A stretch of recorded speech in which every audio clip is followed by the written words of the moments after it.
Hello, Repony. My name is Hawk Nightwing, the most unapologetic defender of G5 you'll ever meet. And after 3 really good top-of-the-line episodes, always leave it to the 4th one to break that winning streak. We were doing so well with 3 episodes full of heart, emotions, and great lessons. And now we get this. Let's get one thing out of the way. The Hall of Mare-ers is not a bad episode. Not by a long shot. For a Taruto's episode to be bad in my opinion, there must be nothing redeemable about it whatsoever, even borderline offensive like Sparky's sick. But that's not the case here. There were plenty of good things about it that I will mention, but it is a pretty underwhelming affair, all things considered. For every part of the episode I liked, there were an equal amount of things that had me scratching my head as to what happened here, and it is frustrating. Well, I guess not every episode can be a winner.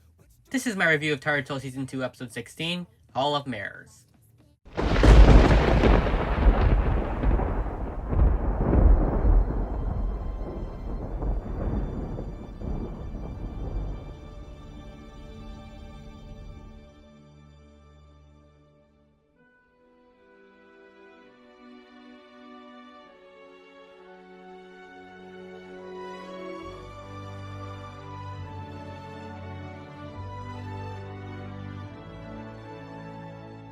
So the episode essentially follows Sunny and Hitch taking Sparky out to the funhouse of the board trot. They're exploring the Hall of Mare-ers, but uh-oh! Hitch and Sparky get lost in the sewers, while Sunny ends up in a completely different room with a set of 3 crystals that make your cutie mark glow?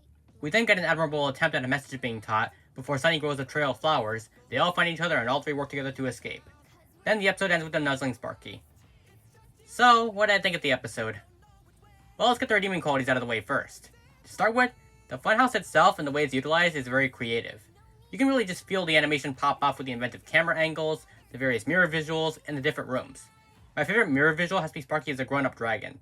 That was actually pretty cool. Sunny's Nightmare Moon costume making a comeback was also nice. The Hall of Mare-ers itself is contrasted greatly with the dingy dungeon area that Hitch gets lost in.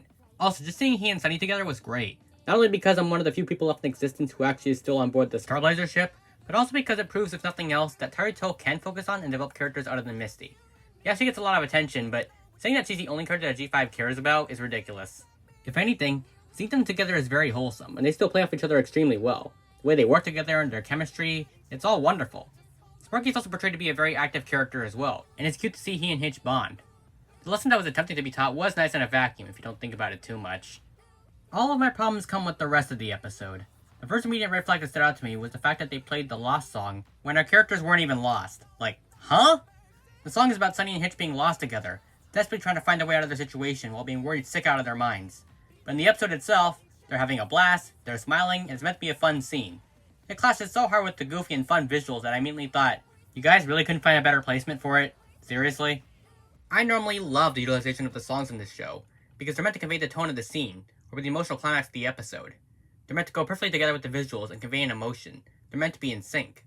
On some occasions, they really hit you in the feels. Any given scene just wouldn't be the same without the song conveying the intended theme to the audience, whether that be bonding with family, forming new relationships, or feeling better after a rough day. The songs make the episodes a ton of times. They're a unique tonal instrument that helps the series stand out so well. But here? Nah, let's play a song called Lost, with lyrics meant to express a dire situation when our characters are happy and not even lost. Yeah, that's always good. I guess they were trying to say that our characters were lost in their own fun, but that doesn't really make much sense with the song itself. At least the reprise works better because later on Hitch is actually lost and trying to find his way out. Also, the song is cut in half by the intro and just continues like nothing happened because reasons? It's not the best way to utilize it, and it doesn't flow all that well. They should have saved it for much later on. The second thing I didn't like was how the intended moral was presented. It's supposed to be a message about letting your kids spread their wings and do their own thing. And that's great in a vacuum, as I said. But the problem is, nothing in the episode really shows that. Hitch is not set up to have done anything wrong, and the only way we know this is the lesson is because he mentions it verbally. I know LMP's not the best at the whole show don't tell rule, being a kids franchise and all, but regardless, they've always known how to set up their moral. G5 did this extremely well on numerous occasions and continues to do so exceptionally well to this day. But with this episode, there's no setup. It feels like the beginning of the episode was cut for time constraints, and we didn't get to see why Hitch feels so insecure about Sparky. The only thing I can gather is that he let Sparky jump through the portal, but that wasn't really his fault. If him letting Sparky get into danger and following him is meant to be the setup, it's incredibly flimsy because if anything, Sparky being accident prone should be a reason for Hitch not to let him be his own person, or a dragon in his case. The message is great on its own, but I just don't get the setup for it. As such, it feels like this kind of moral should be in a completely different episode. One that wasn't about Sunny and Hitch getting lost, and instead about the family bond he and Sparky have. I also found it weird that it takes more than several seconds for Sunny to register that Hitch isn't there. I know that's more a nitpick and not a writing criticism, but my girl ain't that oblivious, even when she's having fun.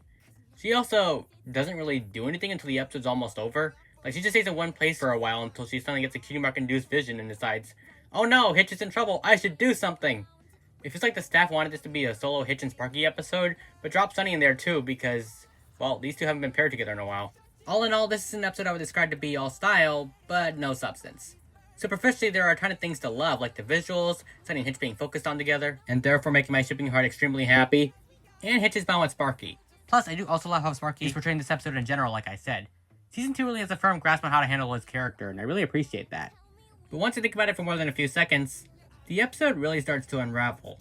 I wouldn't call this a bad episode by any stretch of the imagination. There are surface level good things, and things I actually liked, but it does feel underwhelming. Hopefully we get a better episode next time. But what do you guys think of this episode? Feel free to let me know in the comments below. If you are new here and you want to see more, then feel free to drop a like on this video and subscribe to the channel to be updated on future content. We analysts appear to be a dying breed in the community, as mindless hate videos are all the rage, so your contributions make a huge difference in helping me grow. Until next time, this is Hawk Nightwing signing out. Hoof to heart.